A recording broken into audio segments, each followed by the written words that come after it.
গত 30শে এপ্রিল পূর্ব মেদিনীপুর কন্টাইয়ের খুব ভালো বিখ্যাত কলেজ পিকে কলেজ, সেই কলেজে ডিপার্টমেন্ট অফ নিউট্রিশনের তরফ থেকে তারা টিম নিয়ে ফিল্ড ভিজিট অ্যান্ড এক্সকারশনের জন্য নর্থ বেঙ্গলে আসেন এবং ওই ডিপার্টমেন্টের তরফ থেকে আমাকে computer application for collection of data in different diseases এর উপরে আমাকে একটি স্পিচ দিতে বলা হয়।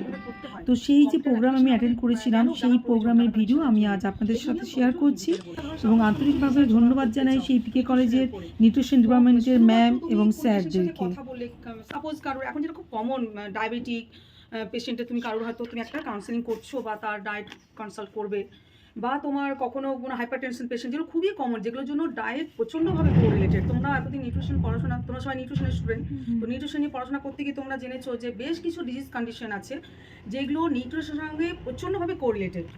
শুধুমাত্র অন্য কোনো কারণ নয়, কোনো ভাইরাল ব্যাকটেরিয়াল ইনফেকশন নয়, নিউট্রিশনের জন্য তাদের লাইফস্টাইলের জন্য কিন্তু তাদের ডিজিজ কন্ডিশনগুলো হয়।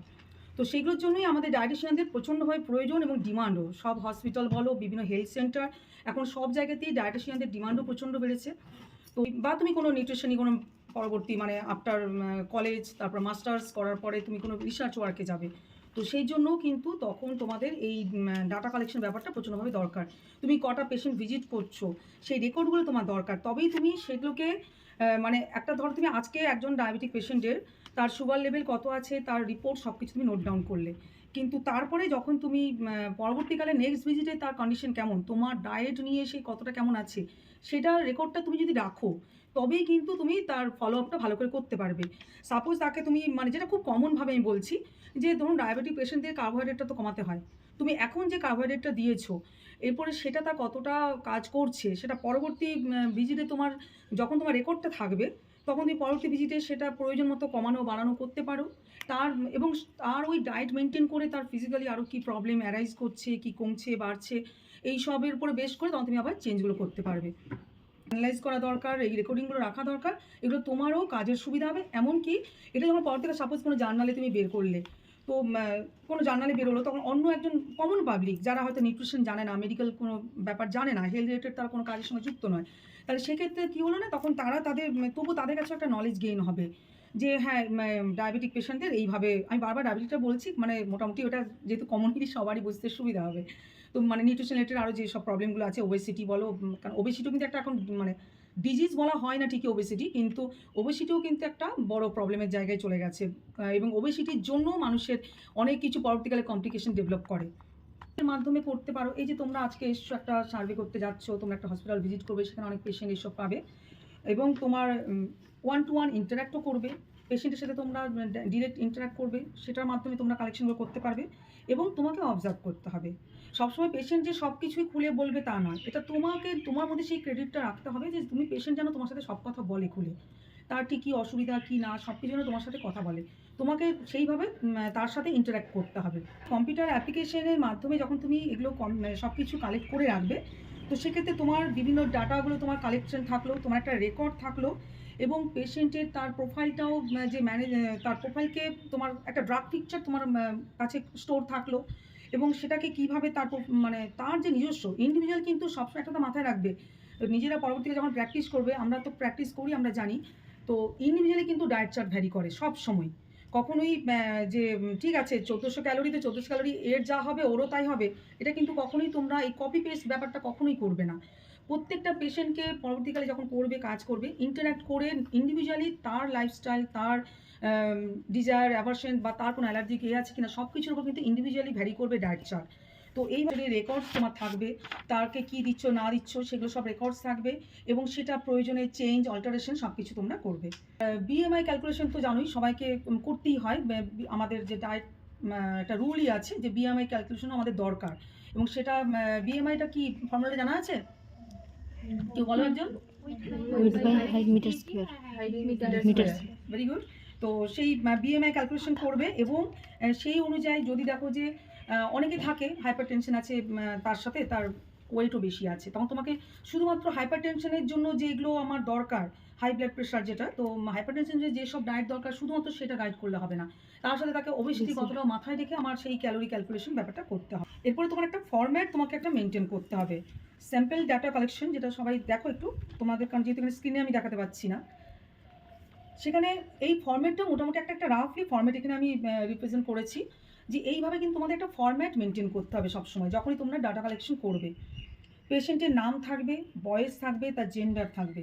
অনেকের মনে হতে পারে যে এজ জেন্ডার কি ম্যাটার করবে, অবশ্যই ম্যাটার করবে, কারণ অনেক কিছু কন্ডিশন আছে অ্যাকর্ডিং টু এজ তার হাইট ওয়েট চেঞ্জ হবে, বা অ্যাকর্ডিং টু এজ তার ডিজিজ কন্ডিশনও চেঞ্জ হতে পারে। তো সেই জন্যে তার হাইট ওয়েট এজ সব কিছুই আমাদের প্রয়োজন। এবং অনেক প্রবলেম আছে যেগুলো ফিমেলদের বেশি হবে, কারণ কোনো কিছু প্রবলেম যেগুলো আছে মেলদের বেশি হবে। তো সেইগুলোর জন্য কিন্তু আমাদের দরকার জেন্ডারটাও জানা। যখন এসছে তার ক্লিনিক্যাল সিমটমগুলো তোমাকে কালেক্ট করতে হবে ভালো করে। এটা আমি সবসময় বলবো যে পেশেন্টের সাথে ইন্টারাক্ট যেন খুব সুন্দর করে হয়, যেন তোমরা খুব ভালো করে এবং কি তুমি পেশেন্টের সাথে এমনভাবে কথা বলবে পেশেন্টের কোনো হেজিটেশন থাকবে না, মানে পেশেন্ট যেন আমার সাথে ভালোভাবে কথা বলে, তার যা সমস্যা সে যেন খুলে আমার সাথে শেয়ার করতে পারে, এটা মাথায় রাখতে হবে সবসময়। যদি পেশেন্ট তোমার কাছে কমফোর্টেবল না হয় তাহলে কিন্তু সে তার সমস্যাগুলো ঠিকমতো বলবে না, এবং সেখানে তুমি সিমটমগুলোও ভালো করে পাবে না। তাই সিমটম কালেকশনটা খুব মানে মোস্ট ইম্পর্টেন্ট। এবং ক্লিনিক্যালিও তুমি দেখবে যে তার এক্সটার্নালি কোনো সিমটম আছে কি না, সে কী প্রয়োজনে এসছে, এবং প্রয়োজনে তার কিছু ব্লাড টেস্টে যদি রিপোর্ট অন্য কিছু রিপোর্টগুলো থাকে, সাপোজ থাইরয়েডের কারো সমস্যা আছে, সেক্ষেত্রে তোমাকে তো থাইরয়েডের জন্য ডায়েট দিতে হবে, থাইরয়েডের জন্য কী কী রেস্ট্রিকশন সেগুলো মেনটেন করতে হবে। তো সেই জন্য মানে তোমার থাইরয়েডের যেগুলো দরকার তার যদি রিপোর্ট না থাকে, এদিকে তুমি হয়তো সন্দেহ করছো, তার কিছু সিমটম পেয়েছো যেগুলো মনে হচ্ছে এটা থাইরয়েডের সমস্যা, তখন তোমাকে গাইড করতে হবে, তাকে তুমি অ্যাডভাইস করবে যে হ্যাঁ এই টেস্টগুলো করো। বা কোনো অ্যানিমিক পেশেন্ট এসছে, তো সেক্ষেত্রে তোমাকে বা পেশেন্টের হয়তো রিপোর্ট নেই তার কাছে, তো তোমাকে তখন তুমি তাকে অ্যাডভাইস করবে যে তুমি সিবিসি কাউন্টটা করো, সিবিসি কাউন্ট করলে আমার হিমোগ্লোবিন আরবিসি ডাব্লিউসি সব কিছু আমি জানতে পারবো। তো এরকমভাবে তুমি সেগুলোকেও গাইড করতে পারবে। এবং তার যদি কোনো রকম মেডিকেশন চলে, যদি কোনো ডিজিজ কন্ডিশন পেশেন্ট তোমার কাছে এসছে, তার নিজস্ব কোনো মেডিকেশন চলছে, কোনো মেডিসিন চলছে, বিশেষ করে হয়তো দেখা গেল তার হাইপার টেনশন আছে, তার হাই প্রেশারে কিছু মেডিসিন চলছে, বা কারো ইনসোমনিয়া ডেভেলপ করেছে, তার হয়তো রাতে সে ঘুমানোর জন্য ওষুধ খাচ্ছে, তো সেই মেডিসিনগুলো কিন্তু ইনফরমেশন কালেক্ট করবে। তোমরা মেডিসিন প্রেসক্রাইব করবে না ঠিকই, কিন্তু মেডিসিনটা কী চলছে, তার কি রিয়াকশন অ্যাকশন, এগুলো তোমাদের কিন্তু একটু নলেজের মধ্যে থাকা দরকার। যত তুমি এইভাবে মানে শুধুমাত্র নিউট্রিশন না, নিউট্রিশনের অ্যাসোসিয়েশন না, নিউট্রিশন কিন্তু একদম হেলথ রিলেটেড সাবজেক্ট, ডক্টরের পরে কিন্তু ডায়েটিশিয়ানদের একটা জায়গা আছে। তো সেই জন্যে তোমার এই সব নলেজগুলো কিন্তু খুব দরকার, এবং সেইগুলো তুমি যখনই জানবে তাকে সেইভাবে তুমি গাইড করতে পারবে। আর তার নিজস্ব যে ডায়েট হ্যাবিট সেটাও জানা খুব প্রয়োজন। তার সকাল থেকে কখনোই তোমার তুমি যদি বলে দাও যে সকাল 6টার সময় তোমাকে একটা ডিটক্স ওয়াটার খেতে হবে, 8টার সময় ব্রেকফাস্ট খেতে হবে, 10টায় তোমাকে মিড মর্নিং ফুড নিতে হবে, এইভাবে তুমি তোমার মতো যেটা পড়েছো সেইভাবে তুমি বলে দিলে, কিন্তু দেখা গেল তোমার ক্লায়েন্ট, তোমার পেশেন্ট, সে সকাল 8টায় অফিস বেরিয়ে যাচ্ছে, রাত 8টায় বাড়ি ফিরছে, তাহলে তখন কিন্তু তোমার ডায়েট সে ফলো করতে পারবে না। এবং তুমি যদি স্ট্রিক্ট থাকো তোমার জায়গাতে, তখন সে আর কি করবে, সেকেন্ড ভিজিট তোমার কাছে আসবেই না। তো সেই ক্ষেত্রে তোমাকে কি করতে হবে, তার যে ডায়েটারি হ্যাবিট, সকাল থেকে প্রথমে তুমি তারটা ভালো করে জানবে, যে সকালে ঘুম থেকে কখন ওঠে, কখন ঘুমোতে যায়, এবং তার মাঝে তার টোটাল লাইফ শিডিউলটা তোমাকে কিন্তু স্টোরিটা জানতে হবে, যে মর্নিং থেকে নাইট সব কিছু জানবে। সব কিছু জানার পরে তারপরে তুমি তাকে গাইড করবে, যে সকালে সে তাকে কীভাবে অল্টারেশন, সাপোজ যে 8টার সময় বেরোবে, সে হয়তো 6টার সময় ঘুম থেকে উঠলো, তখন তার ক্ষেত্রে ডায়েট প্ল্যান অন্যরকম, তখন কী করতে হবে, তাকে সকালে ডিটক্স ওয়াটারটা অবশ্যই কন্টিনিউ করা দরকার, একটা মানে অ্যাজ এ হোল হেলদি মানুষদের জন্য, মানে হেলদি লাইফস্টাইলের জন্য প্রচণ্ডভাবে দরকার।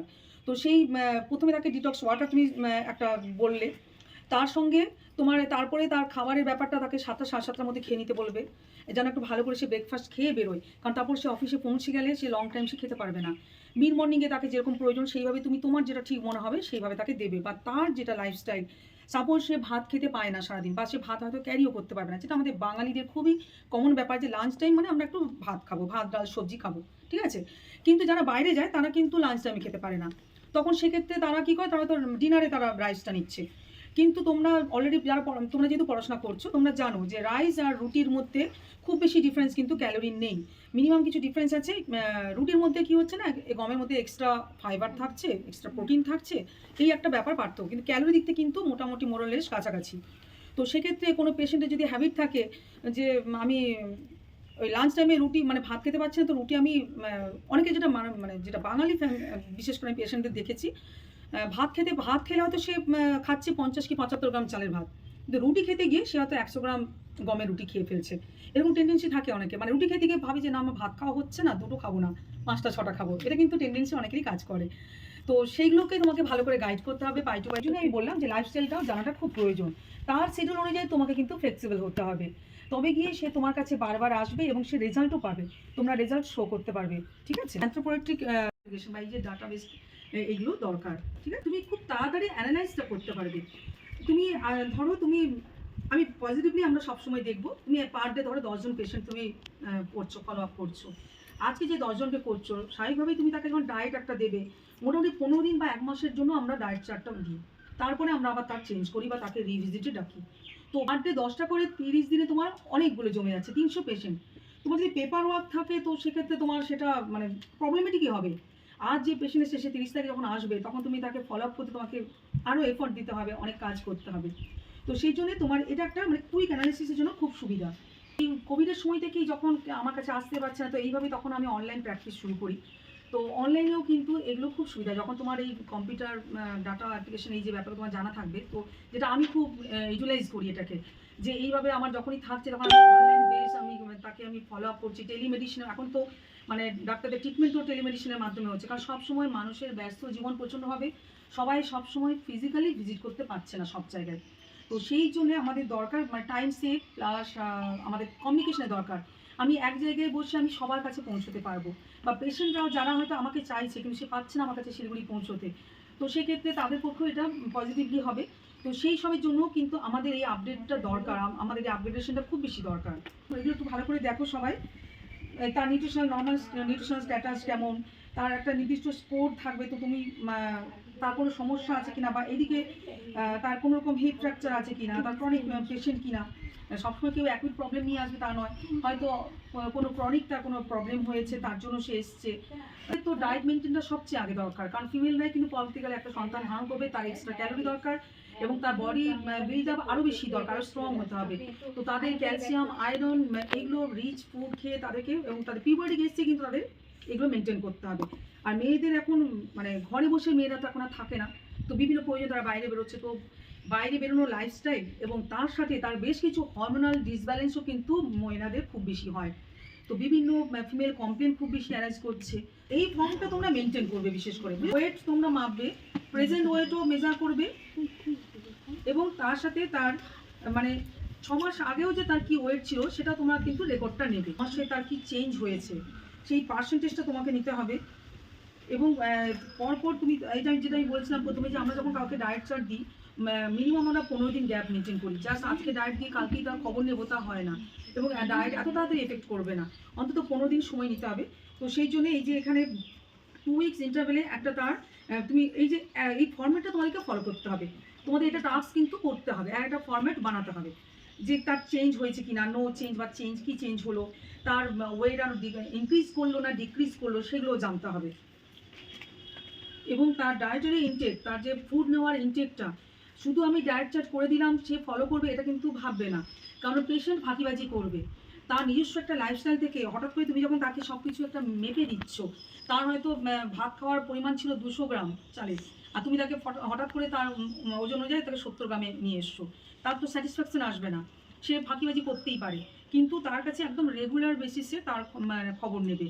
যখন তার কাউন্সেলিংয়ে তুমি থাকবে, তাকে পার ডে তাকে বলবে যে একটা মেনটেন করতে, একটা ডায়েরি মেনটেন করতে, এবং যখন সে তোমার কাছে আসবে তুমি প্রিভিয়াস সব রেকর্ড তার কিন্তু ফলো আপ করবে, সে ডায়েট কি চেঞ্জ করলো না করলো, এবং সেটা তো ক্যালোরি সব কিছু ঠিকঠাক আছে কিনা সেটা কিন্তু তুমি খেয়াল করবে। ফ্লুইড ইনটেকটাও খুব ভালো করে করা দরকার। তো সেক্ষেত্রে সেই লিকুইড ইনটেকটাও তার ঠিকঠাক হচ্ছে কিনা সব কিছু সেটাকে তোমাকে ফলো আপ করতে হবে। অনেক সময় হয় কি, ফ্লুইড ইনটেক হয়তো তোমার ডায়েটটা ঠিকমতো সে খাবারটা নিচ্ছে, কিন্তু তার কাজের ব্যস্ততার জন্য হোক বা তার হয়তো হ্যাবিটও নেই, অনেকের ব্যাড হ্যাবিট থাকে। তোমাদের মধ্যে হয়তো অনেকে আছে যে সারাদিনে হয়তো 3 লিটার জল খায় না, হতেই পারে, হয়তো খুঁজলে আমি যদি ইন্ডিভিজুয়ালি সবাইকে ভ্যারি করি পাওয়া যাবে, অন্তত 50%ই পেয়ে যাবো যে 3 লিটার জল, হয়তো মিনিমাম 3 লিটার জল বলছি। আর এখন গরম, আমাদের শিলিগুড়ি ওয়েদার যদিও ভালো আছে, কিন্তু তোমাদের ওদিকে গরম তো ভালোই পড়েছে, সেখানে 4 লিটারও মানে এই সিজনে নিতে হবে, কিন্তু সেটা সবাই মেনটেন করে না। তো ফ্লুইড ইনটেক ঠিক মতো পড়ছে কিনা সেগুলো সব কিছু মানে যে পয়েন্টগুলো জলের মাধ্যমে নয়, সেই এই যে গরমের জন্য সে আর কোনো জুস নিচ্ছে কিনা, কোনো রাইস ওয়াটার এইসব কিছু বা দইয়ের শরবত এইসব সব রকম টোটাল ফ্লুইড ইনটেক তার ভালো করে নেওয়া হচ্ছে কিনা সেগুলো কিন্তু ফলো আপ করতে হবে। সকাল থেকে 11টা পর্যন্ত তার কিছুই খাওয়া হয় না, সে ফাস্টিং থাকছে, তো সেই ব্যাপারগুলো তোমাকে একটু গাইড করতে হবে, কীভাবে সেগুলো মেনটেন করা উচিত সেগুলো বলতে হবে। সিমটম আছে না আছে সেটা তোমাকে ফলো মানে নোট ডাউন করে সেটাকে ফলো আপ রাখতে হবে। এই ফরম্যাটটা ভালো না খাওয়ার টেন্ডেন্সি। হ্যাঁ, মানে খিদেটা থাকবে না, অ্যাপেটাইটটা খিদেটা ঠিকমতো থাকে না, একটা খাওয়ার ইচ্ছেটাই তার থাকে না। তো কারো যদি অ্যানোরেক্সিয়া আছে, কারো নসিয়া ভমিটিং আছে, মানে তার গা গোলানো বা একটা বমি ভাব এরকম সমস্যা আছে, সে সেই জন্য হয়তো খেতে পারছে না, সেরকম যদি কারো সমস্যা থাকে, বা কারো তো বমি ভাব এইসব ব্যাপারে তার অ্যাজ এ হোলি খাবার চাহিদাটা কম, এরকম অনেকে থাকে। সবসময় যে পেশেন্টের ডিজিজ কন্ডিশন থাকবে তা নয়, কিন্তু তার এরকম টেন্ডেন্সি থাকবে। কিন্তু তাহলে আমরা বলতে পারি যে মানে তোমাদের মনে কোশ্চেন আসতেই পারে যে তার তো কোনো ডিজিজ কন্ডিশন নেই, তার না কম খেয়ে যদি সে ভালো থাকে, কিন্তু অ্যাপারেন্টলি তাকে দেখে মনে হচ্ছে সে ভালো আছে, এখন সেই গ্রোয়িং এজ, ইয়াং এজ, সে সব কিছু মিট আপ করে নিচ্ছে। কিন্তু পরবর্তীকালে এই যে এখনকার যে নিউট্রিশন ঘাটতিটা জমা হতে হতে পরবর্তীকালে কিন্তু তখন ডিজিজ কন্ডিশন ডেভেলপ করবে। সেই জন্যই কারোর যদি এইরকম সমস্যাও থাকে তো সেগুলোকেও আমাদেরকে ফলো আপ করতে হবে এবং সেগুলোকে ভালো করে তাদের মানে গাইড করতে হবে। বা তাদের কোনো রকম এই যে ডায়রিয়া, কনস্টিপেশন, সেক্ষেত্রে তখন তোমার ডায়েট প্ল্যান কিন্তু চেঞ্জ হবে। তুমি যেভাবে ডায়েট দিয়েছো তার হয়তো সাপোর্ট করলো না, তার ফিজিক্যালি তার সাপোর্ট করলো না, ভ্যারি করতেই পারে। তো সেক্ষেত্রে তখন তোমাকে আবার যাতে তার কনস্টিপেশন হয় সেটার জন্য করতে হবে। বা কারো যদি ডায়রিয়া ফর্মেশন হয়ে গেল, সব আমি জাস্ট ফর এক্সাম্পল বলছি যে তুমি একটা ডায়েট প্ল্যান করছো, সেখানে আমরা ফাইবার রিচটা একটু ভালো করে দেবো। কারো ওয়েট কমানোর জন্য হলে তখন স্বাভাবিকভাবে ফাইবারটা খুব বেশি দেবো, কার্বোহাইড্রেট কমিয়ে দেবো। অনেক সময় দেখা গেছে যখন ফাইবার রিচ আমরা বেশি খাবার দেবো অথচ কার্বোহাইড্রেট একটু কম খাবে, সেটা অনেকের ফিজিক্যালি কিন্তু সাপোর্ট করতে পারে না, তখন তার ডায়রিয়া ডেভেলপ করতে পারে। তখন সেখানে তোমাকে আবার একটু ব্যালেন্স করতে হবে, তখন তার অবস্থা অনুযায়ী তোমাকে আবার একটু কার্বোহাইড্রেটটা বাড়াতে হবে। কারণ অনেক সময় যেটা হয় অতিরিক্ত ফাইবার রিচ ফুড হয়ে গেলে সেটার আমাদের ডাইজেশনে অসুবিধা হয়ে যায় এবং সেটা ডায়রিয়া ডেভেলপ করতে পারে। 10 থেকে 20টা অন্তত তোমরা যদি কেস স্টাডি করো আর হলে নাম্বার মেনটেন করলে কোন ডেটে তাকে ভিজিট করছো সেগুলো মেনটেন করবে, তার পেশেন্টের নাম মেনশন করবে এবং তার কি কমপ্লেনটা পেয়েছো, তার কি দরকার, তার ওয়েট কমাতে চায় নাকি তার সুগার লেভেল কমাতে চায় বা তার হাই প্রেশার আছে সেই ব্লাড প্রেশারটা নর্মাল আনতে চায়। যার যেটা ডিজিজ কন্ডিশন একদম যে একই হবে সবার তা কিন্তু নয়, ইন্ডিভিজুয়ালি পেশেন্টের যার যেটা কমপ্লেন পাবে তার সেটা যেটা তোমার মানে ইওর পয়েন্ট অফ ভিউতে যেটা ডায়াগনোসিস হবে। পেশেন্ট সবসময় যে নিজে এসেই বলবে যে আমার হাই প্রেশার আছে, যখন তুমি তার প্রেশার মাপবে, ব্লাড প্রেশার চেক করবে, তখন তুমি তার দেখবে যে তার প্রেশার হয়তো অনেকটা হাই, হয়তো পেশেন্ট নিজেও জানে না যে তার ব্লাড প্রেশার হাই আছে। তো এই জন্যই যেগুলো মেজারমেন্টগুলো দরকার পড়ে। তো সেরকমভাবে তুমি পেশেন্টকে করবে যে তার কি অসুবিধা আছে না আছে। কলেজ ওয়ার্কের জন্য এগুলোই।